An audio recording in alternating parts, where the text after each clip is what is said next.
और अब हम उत्तर प्रदेश को नंबर 1 बनाने जा रहे हैं। जी, अगला मेरा जो सवाल है वो, क्योंकि 5 राज्यों में चुनावों की घोषणा हुई और उसके बाद अखिलेश जी ने एक साक्षात्कार दिया। उन्होंने बोला कि छोटी पार्टियों को, क्षेत्रीय दलों को, ये जो डिजिटल माध्यम है, इसको लेकर उन्होंने एक टिप्पणी करी।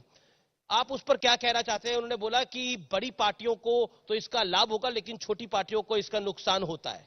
बताइए, आपका क्या कथन है? क्योंकि आप I&B मिनिस्टर भी हैं और बीजेपी का भी प्रचार और प्रसार देख रहे हैं उत्तर प्रदेश में। इलेक्शन कमीशन की डिजिटल माध्यम से जो रैली की बात है, इस पर आपका क्या कहना है? जब इत्र वाले पर इनकम टैक्स वालों ने छापा मारा, 200 करोड़ रुपए से ज्यादा पकड़ा किया, तब भी उन्होंने इत्र वाले का पक्ष लिया, गरीब का पक्ष नहीं लिया। अब इलेक्शन कमीशन ने अगर गरीब की जान बचाने के लिए कहा कि अभी इलेक्शन रैलीज को डिजिटल करना चाहिए, तो उसमें भी ये लोग कहते हैं कि बहाना ढूंढते हैं। मैं कहना चाहता हूं, ये तो विदेश से पढ़कर आए थे अखिलेश जी, अब टेक्नोलॉजी की आप पहले तो बड़ा राग गलापते थे, आज क्या हुआ आपको?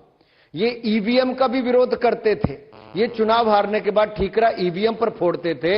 अब अगला चुनाव हारने से पहले ये डिजिटल चुनाव कैंपेन का पहले ठीकरा फोड़ना शुरू कर दिया है, बहाने ढूंढने शुरू कर दिए हैं, इन्होंने हार पहले माननी शुरू कर दी है। मैं इतना ही कहूंगा, उत्तर प्रदेश की जनता समझदार है।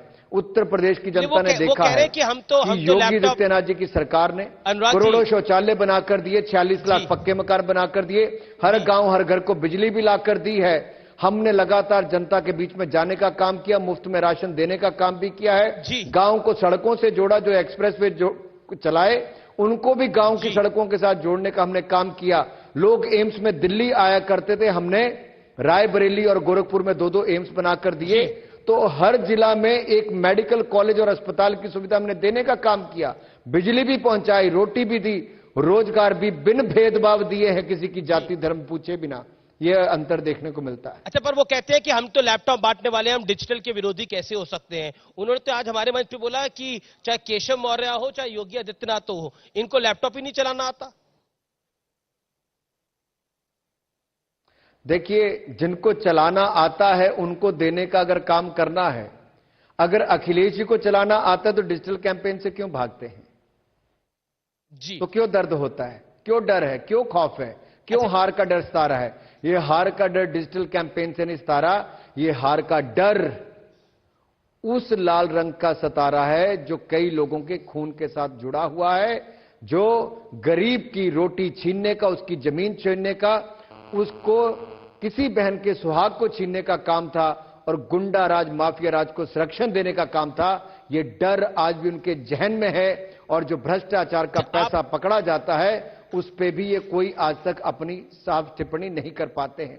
कोई और राजनीतिक दल नहीं कहता, लेकिन अखिलेश यादव जी को दर्द होता है जब किसी इत्र व्यापारी के यहां पर 200 करोड़ पकड़ा जाता है। तो जी, मेरा अगला सवाल आपसे यह है कि प्रधानमंत्री की सुरक्षा में जो चूक हुई, वो मुद्दा बहुत बड़ा हो गया और बीजेपी भी उस पर लगातार कार्रवाई की मांग कर रही है, लेकिन कांग्रेस कह रही है कि भारतीय जनता पार्टी इसका पॉलिटिसाइजेशन कर रही है। हालांकि एक ANI न्यूज एजेंसी को जो चरणजीत सिंह चन्नी है, उन्होंने इंटरव्यू दिया जिसमें उन्होंने बोला कि इस पूरी घटना के बारे में उन्होंने प्रियंका गांधी को भी ब्यौरा दिया है, उनको भी बताया है।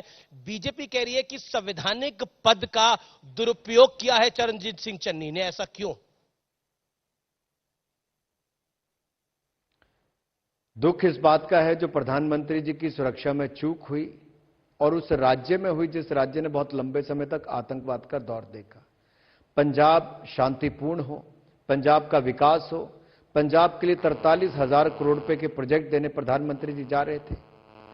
शहीदों के लिए जो उनके मन में सम्मान है उसको लेकर खराब मौसम के बावजूद भी वहां पर बॉर्डर पर जा रहे थे।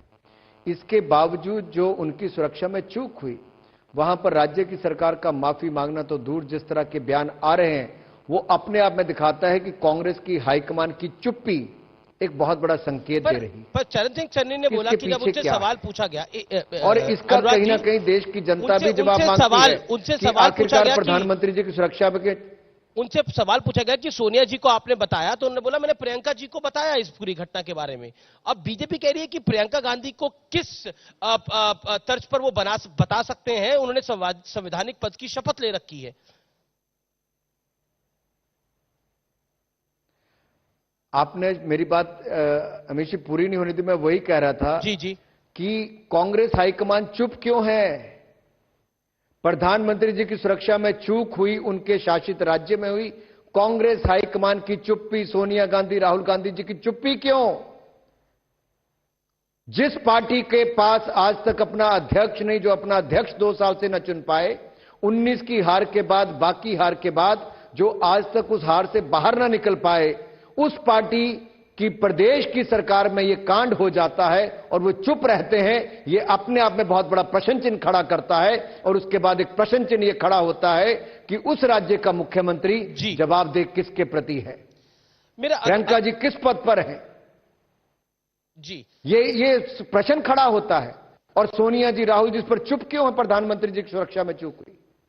लेकिन कांग्रेस का आरोप है, जो मैंने सवाल पहले भी इसके पीछे क्या षड्यंत्र था, क्या साजिश थी, क्या कोई इस पर प्रकाश डालेगा? जी, आप पॉलिटिक्स